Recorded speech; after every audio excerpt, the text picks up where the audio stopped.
Ever find yourself juggling that love for online shopping, but also this like growing concern about, well, the planet? Like, can we have both?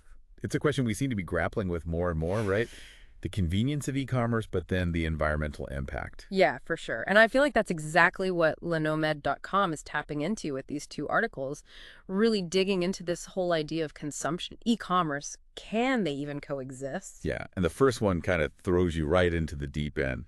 This whole idea of décroissance or like Yeah. degrowth, which is, well, it's a whole movement, really pushing back against our obsession with always wanting more, more, more. Okay, degrowth. I'll admit it sounds a little intense. Are we talking like off the grid, completely abandoning technology? No, no, not quite that extreme. But think of it more as a shifting of priorities. And you'll see in this article, it highlights how décroissance kind of challenges the core of what e-commerce is, right? Which is more buying, selling, growing. Yeah, it's like they're pulling in opposite directions almost. Exactly. And the article doesn't shy away from that tension. In fact, it even brings up this fascinating, if a bit unsettling, detail about, returns. That thing we love about online shopping. Oh, tell me about it. My return history is extensive to say the least. But here's the thing. A lot of those returned items, even if they just need like a minor repair, they end up get this trashed instead of fixed. Seriously, why would they even bother? Often boils down to infrastructure. For many companies, it's just cheaper, easier to toss it than set up this whole system for repairs and reselling. Wow. It's kind of disheartening when you realize what happens behind the scenes, right? Out of sight, out of mind, I guess. And that's where this whole decroissance idea comes in. Yeah. It's about acknowledging that all our consumption, even just like clicking buy now on a whim, has real-world environmental consequences. So are we expected to just swear off online shopping then? Because let's be real, that's not happening. It's a real head-scratcher. Yeah. But this article points to the circular economy as a potential path forward. Okay, I've heard that term, but to be honest, I need a little refresher. What does a circular economy even look like? Like, how do we actually, make that happen? So it's a pretty fascinating concept. Essentially, it's about designing products and systems for near-perfect recycling from the get-go. Instead of the traditional take, make, dispose, you have this closed loop where resources are constantly reused. Waste is minimized. Okay, that makes sense, like in theory. But how realistic is it to actually implement something like that, especially on a larger scale? That's the million-dollar question. And actually, the article brings up this really interesting case study, a company called Best Buy Price. They're claiming 90% recyclability for their products. 90%. Okay, what's their secret? Well, they're doing a few things differently. First of all, they've really embraced this whole product life cycle concept. So they design their products with modularity in mind. Parts can be easily replaced, upgraded, and get this, they even offer a take-back program where customers can return their old products for proper recycling or refurbishment. No more tossing it in the landfill and hoping for the best. Now that's thinking ahead. Makes you wonder, could a company like this be the blueprint for these larger e-commerce giants? Yeah, it's inspiring to see a company like actually putting it into practice. Yeah. But okay, shifting gears a bit, because this second article from lenomade.com, it really takes a bold stance. This whole question of, should Amazon be broken up? Ooh, yeah, that's a big one. And this article does not hold back. It pretty much argues that Amazon's whole structure, it's like this inherent conflict of interest, and that's actually, believe it or not, holding back progress when it comes to sustainability. Okay, I'm intrigued. Break that down for me. How does Amazon being, this massive marketplace actually harm, like, the planet? Think about it. Amazon wears two pretty powerful hats. Right? It's the platform, obviously, but it's also a massive seller on that platform. Amazon Basics, hello. Oh, they're everywhere. Exactly. And that's kind of the heart of the argument here. This article is saying that this dual role, it gives Amazon this, like, unfair advantage.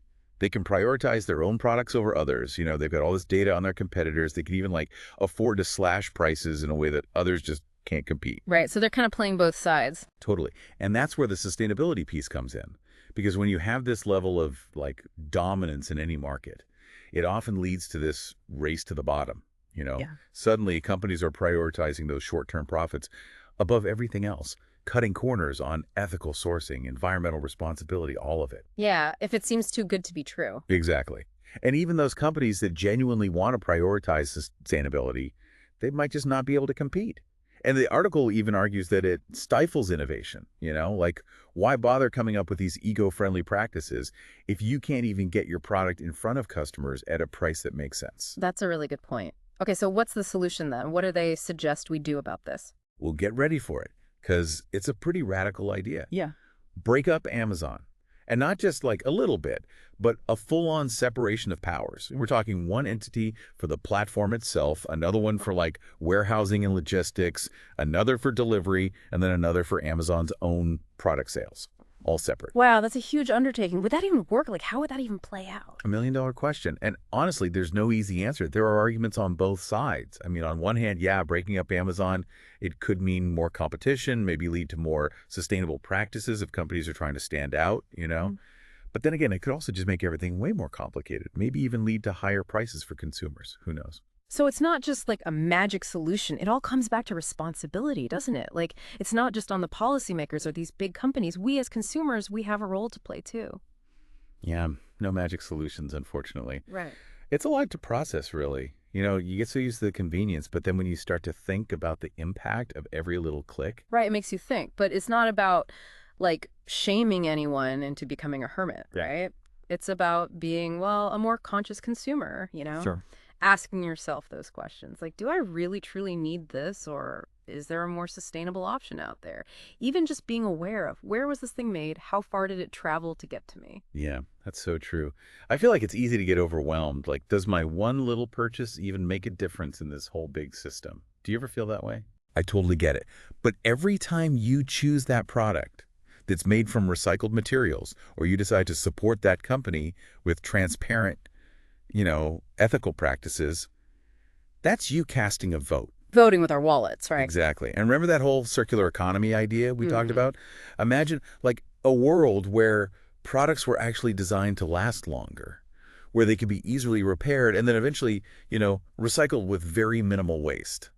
I feel like that's a future worth aiming for. Absolutely. It's not about going back to the Stone Age or anything. It's about finding that balance, where e-commerce and sustainability, they're not just at odds, they're actually working together. Now you're getting it. Yeah. And kind of brings me to a final thought I wanted to leave you with, something to ponder. I'm always up for a good brain teaser. Lay it on me. Okay, so we've talked about maybe breaking up these big companies like Amazon, right? Yeah. But what if we flip the script completely? What if you were the one, you have the power to build a truly sustainable, ethical, e-commerce platform completely from scratch?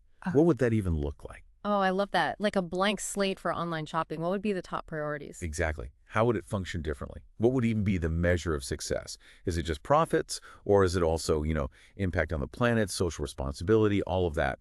It's a challenge I think, everyone listening should consider. I love it. A little food for thought as we wrap up. So there you have it. We dove deep into this whole world of e-commerce and sustainability, explored some honestly tough questions, and hopefully sparked some ideas for how we can all be a little more mindful about our online shopping habits. Because as we've learned, every click really does have an impact. Choose wisely out there, folks. Until next time, happy and responsible shopping.